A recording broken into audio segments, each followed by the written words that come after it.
Good morning. Well, more of the same. The uncertainty continues. It's chopping back and forth here. Uh, as already discussed, markets are at a level, uh, as well as internals at a point where the attempt to move up historically happens. And we just see chopping around here. So starting with the spiders, we had this gap down, we had the gap up, kind of like a little baby bullish island reversal there, with the gap down and the gap up above here. And as you know, yesterday it gapped down, it recovered, kind of backed off at the end of the day. Well, we can see here that little back off right there. One of those situations that we say, well, it went down because it didn't go up. So it broke out. It was the wide range bar, the gap down reversal, and it took out the highs, and it didn't keep going up to that 380 level, so it backed off. And so now we see it's like 367 and change or so. You can see the cursor, the darker gray area on the spiders is the overnight trading there. So opening up within yesterday's range and even the day before, give or take. So neutral, basically in the middle of nowhere, as institutions and traders kind of wait for whatever, what do they need at this point? Some assurances that they're not going to get blindsided by something. And I guess we can assume it's not going to be the Fed. Right? The chairman spoke yesterday, didn't say anything that was unexpected. And we don't know what's going to happen with the so-called Russia thing, if anybody's paying attention to that anymore.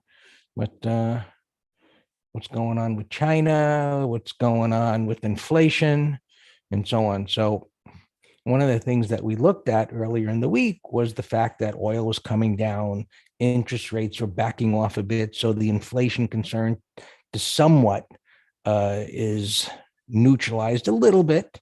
Of course, that can change. So maybe institutions are waiting to see if that continues or not. So we're in this trading range here, and I don't see any reason for it today to get things moving. Emmanuel, next CPI numbers. I'd have to look at economic reports. I don't know if that might be tomorrow. Economic reports. Let me see. That's not what I wanted. Data, public economic releases, schedules for news and major economic indicators, CPI, summary, last date.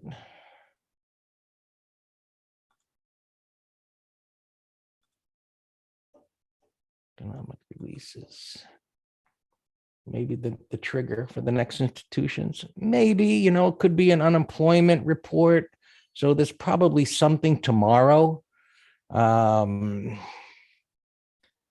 be CPI, employment, consumer sentiment, that kind of thing. And one of the things you hear them talking about is, the consumer is still buying. But all of these things that these economists and the people are talking about in the media are always looking, backwards. Whereas, okay, you've got these inflation concerns. We all know everybody's paying higher fuel prices, higher food prices. And what are they going to cut out? That's just the way things are. So the numbers that they're looking at are in the rearview mirror, and at some point they're going to see that the consumer backed away. It's just the way it is. To what degree, is always the important thing. So just like we look at charts technically and we say that this is an area of where the market should bounce, support, and so on, to what degree does it do it? And so far, we don't have any what we call potent reversals. It started out, it started out as a decent gap reversal day, but backed off but maybe it's just building here.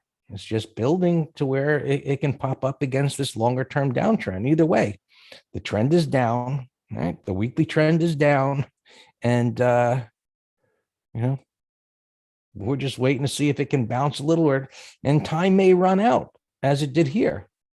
That's one of the things I wrote about in the letter. It's like, we had this momentum move up. The internals confirmed it. We were looking for it to go higher, and time ran out as the next CPI number came out, and down it went.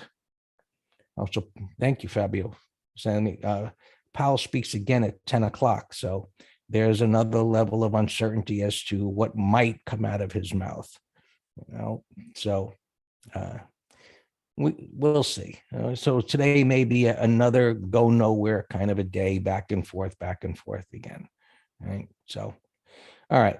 So 376, 377, I got to eyeball that. You see where it is to look at SPX. Right. So give or take, as I said, inside yesterday's range, going nowhere.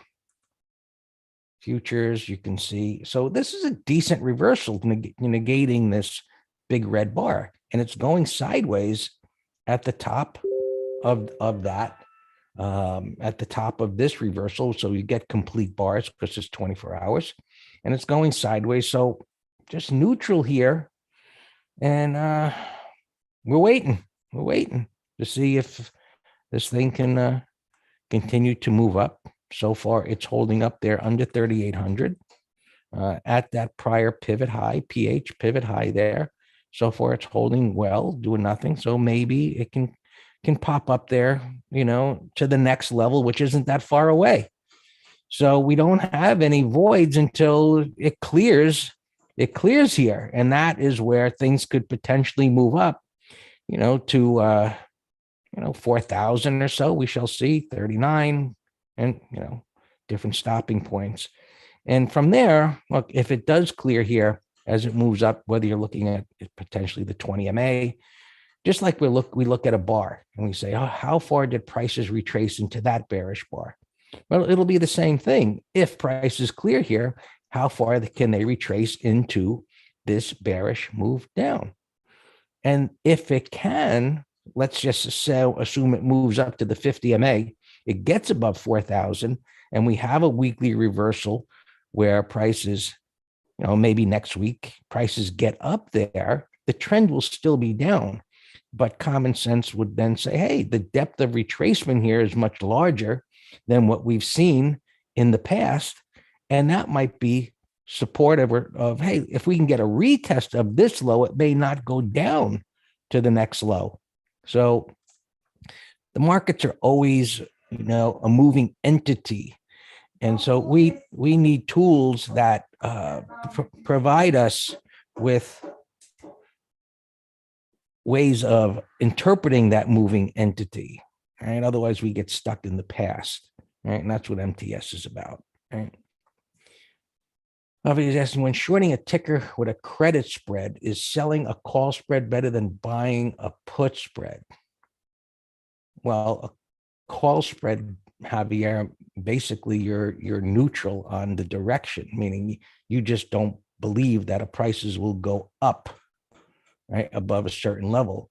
Whereas if you're buying a put spread, right, or a debit spread, to some degree, you think that prices are going to go down directionally, and you're going to make more profit if you're right. All right, with a credit spread, if it just does nothing, you keep the credit.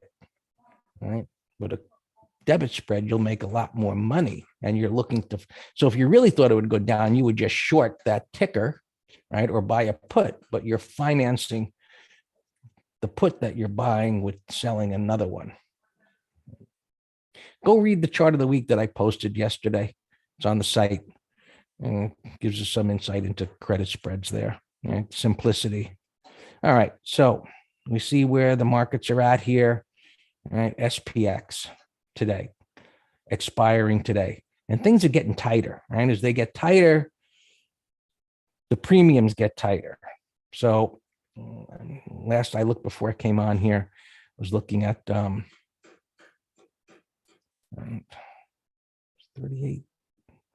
Is that right? No, it was 38.50 on the top. Hold on. 38.50s. You can go 38.60. Things are moving around a bit. 38.60. So the question, do we believe it will stay below 38.60? So premiums are shifted up a bit from what they were earlier. So I'm of the belief it won't go up to 38.60 today. It backed off from 3,800. So that's going to be a sticking point again. And then we'll see if we can get through that. And let's reset that scale. Yeah, you go 38.65, sure. I mean, if it does move up 38.65, and it's 65 by 75. And if things do move up here, at the open or prior to it, 38.65, sure, it would be fine. And then down below, 36.80. And so that's a little tight for my comfort level, tell you the truth. And but it's a choice. Things are whipping around, but just the way things have been, I think that I don't think it'll go down there today, but it's a little tight. This seems much more higher probabilities that it won't go up there. And even if it does go up, it won't get to that level. Right? And that's all we're looking at. It won't get to that level. All right, let's move on here. Qs. Let's call it 284. Same. Well, it's kind of gapping up to the top of that topping tail bar. So that's pretty good. All right. It was,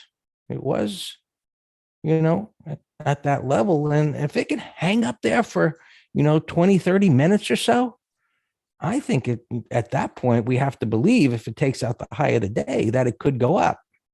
So, well, the Qs, so, things that did well yesterday. I mean, Tesla came out of the blocks and did well in the morning, and then it fell back and it couldn't get off, its butt. And so, just that uncertainty came in. It's like here, the uncertainty came in and, it just pulled back, but it didn't significantly break any support levels. It was just that it wouldn't go up. So, institutions, traders just said, hey, you know what? Let's just step aside. This market is just too erratic. Why take the overnight risk? And, so here we see that buyers have stepped up here again a bit. So, all right, futures up 108, up 108. Well, that's nice. Did it take out any resistance? No, it's an inside day. All right, so really not impressed by 108 number, right? But it is hanging up at resistance. As I said, we'll see if it can move up or not. All right, drag that down there. That's where our resistance is. And basically, support now comes in at day before yesterday. Well, day before yesterday, actually. Let me just reset that scale. Well, yeah, so yesterday's we're just in a trading range there. If for whatever reason it backs down, it probably does go back down to that low. Reverse head and shoulders on the 60. If you're talking about this is just a trading range mess. I mean, I guess, you could consider that as a head and shoulders, but it is like a breakdown failure, Fabio. Absolutely. So, this was the nasty move down and the deep retracement. Look, this is what I was talking about when we were looking at the spiders here, where it retraced up to the top of the red bar, right? So retracements. And I said, hey, if it can clear here and retracement. So retracements happen on all time frames. They're more meaningful on a lower time frame. So, this broke down. It was retracing. So far, this whip, look at this back down, and it retraced.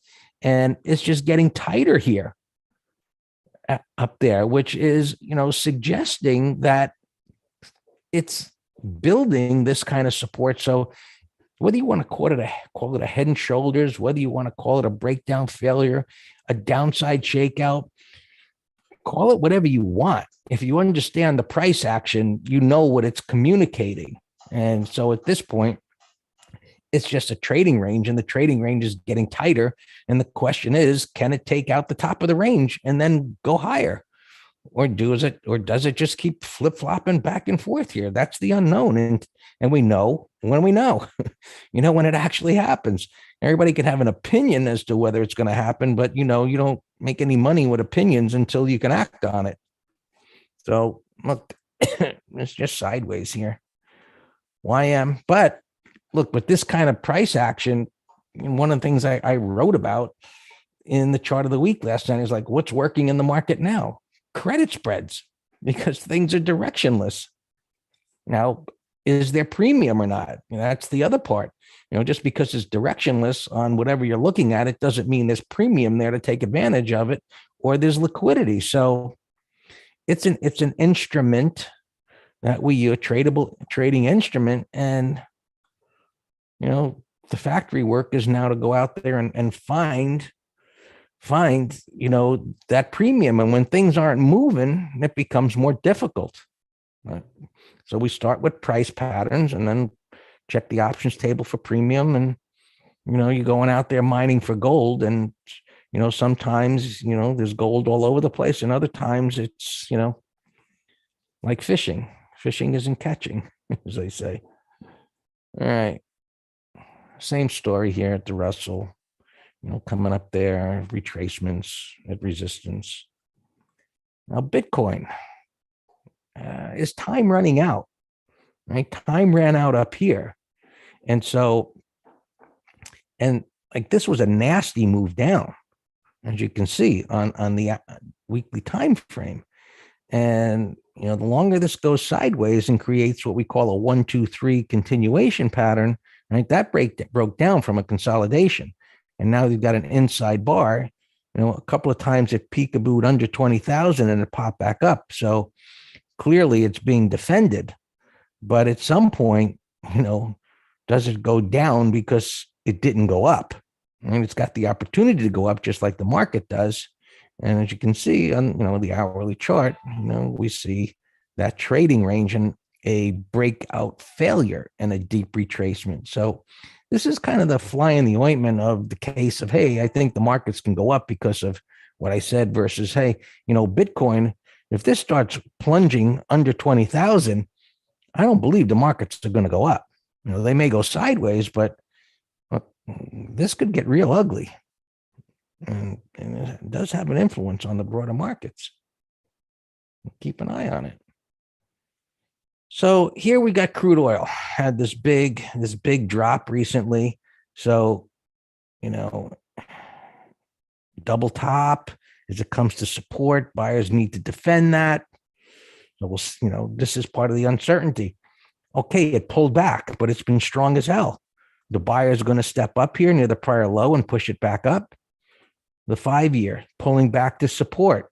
So one of the things I mentioned earlier in the week was, hey, you know what? Here are these positive things that's being thrown at institutions to, step up here. Here's your opportunity. Things are extended to the downside. Take it higher.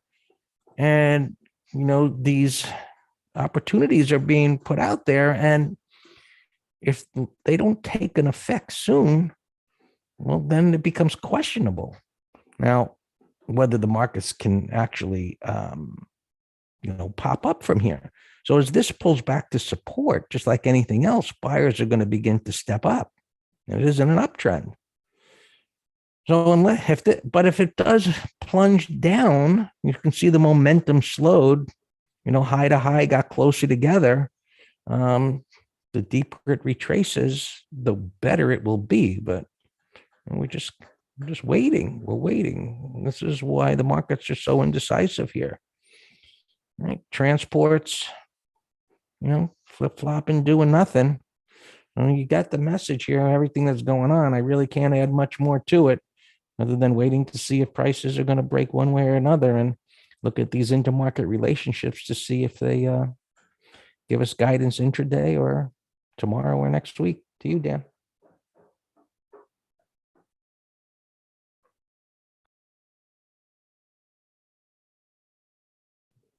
Good morning. Yeah, the last 2 afternoons have been pretty boring. But we still have a number of nice open trades. Raoul short Urban. And I found a couple more new put spreads here today, so. But let's see what Raoul has here. Sure. Yeah, you can short yesterday's low. We actually shorted, where's this retailer? JWN. That's a nice 1, 2, 3 that we're short price void. So let's just go through this interest list here. Not many earnings. XENE bearish gap. So that's a shock pattern. Remember yesterday, MT Live talked about gaps. So we got a bearish gap on the daily. We do have a price void, but that's a pretty big gap to support. So it's not a, we don't have all, it's not a 7 ranking quality, but it's a bearish gap. Snow here, I guess posted as a put spread. It's still in a downtrend, and it's not earnings. So I don't know what the news is, but that's a beautiful little gap right there. So I'll start off 30-minute high. We'll do a put spread. Maybe we'll adjust it. Although this 1000% looks like a SPAC. They just go, they're dead at $10 and they go, and then they come out of hibernation. So that thing's too wild for me. I think I mentioned this yesterday. A little bottoming stock, and wow, I took my eye off it, but nothing to do now. There's some news with United. I think they said they were canceling a bunch of flights. And then there was an article in today's paper about all the discretionary and, recession and people having a hard time paying their bills. And that's going to cut into travel related stuff. And we know that jets, cruise lines, hotels have been spanked right lately. These hotels. Look at Hyatt. Looks so good here. Jets. CCL is actually on my Climo watch list just for a little bounce. I have an alarm at 980. Zigga, big trading range here. Tesla, I saw on the news and in the paper, they said they're losing billions in their 2 biggest plants. So I expected this to gap down today, but what that's telling me is maybe the news came out yesterday, which is why it's in today's paper. So anyway, we are short a put spread on this. So Greg, yeah, I liked your chart of the week. You should have given them our actual trade that we put on in here instead of hypothetical. Yeah, we put one on. Can't see Raoul. Oh, because Russell, it came through YouTube as well. Yeah, Zoom, I like this weekly on Zoom a lot. So yeah, let me put that back on the watch list. Whoop, not Zulus here. Zoom. I have it on my other computer.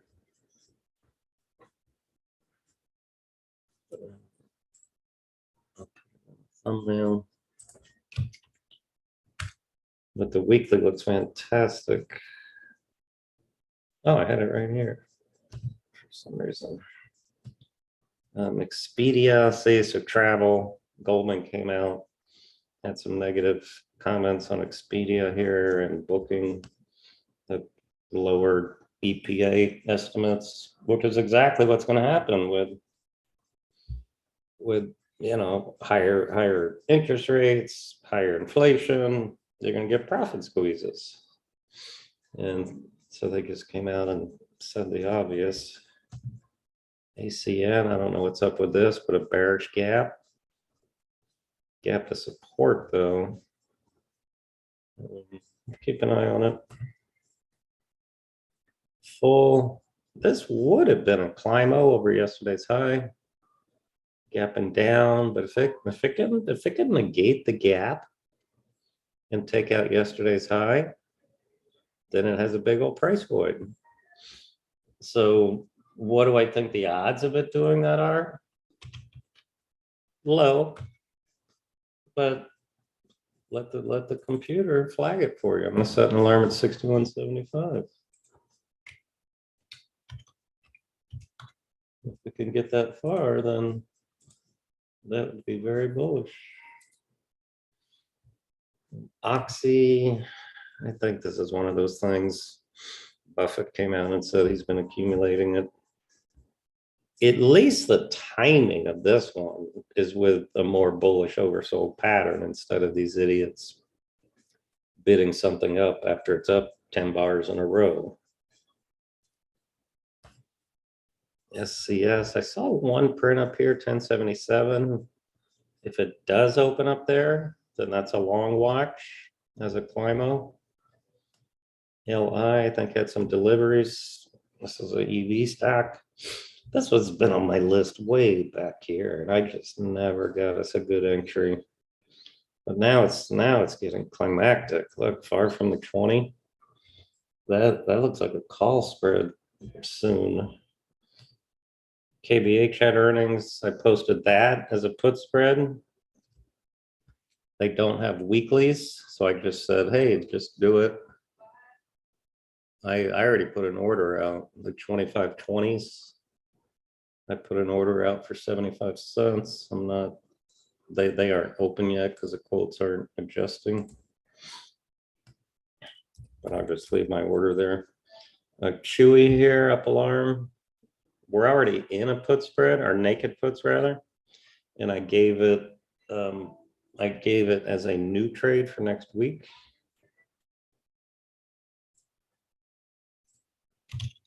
Chewy, let's see where the juice is now. Next week, I said 30.25. Right now is 57.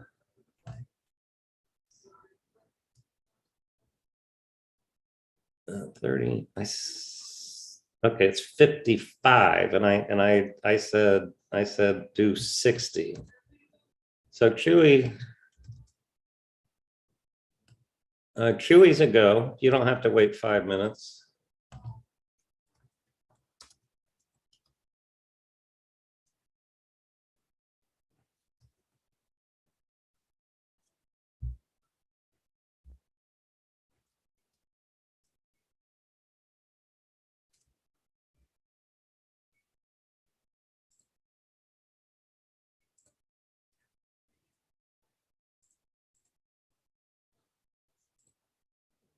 Put my order out.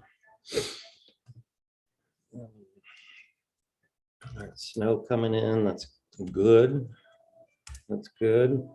KBH coming in. My order is there. The 30s, 45.58. All right, so I'm nowhere near getting filled. I might have to cancel it. Rad, I said sell naked puts. We're no way we're going to get filled on that. I said do next week $6.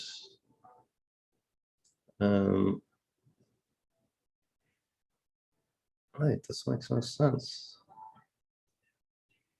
There, I was going to say, I was looking at the quotes. They weren't moving.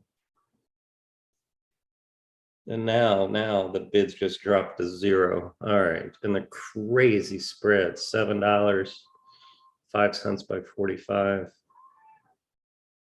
All right, I'm going to try to play their game. I'm going to try to sell the 6.5s for low offer, which would be 35 cents.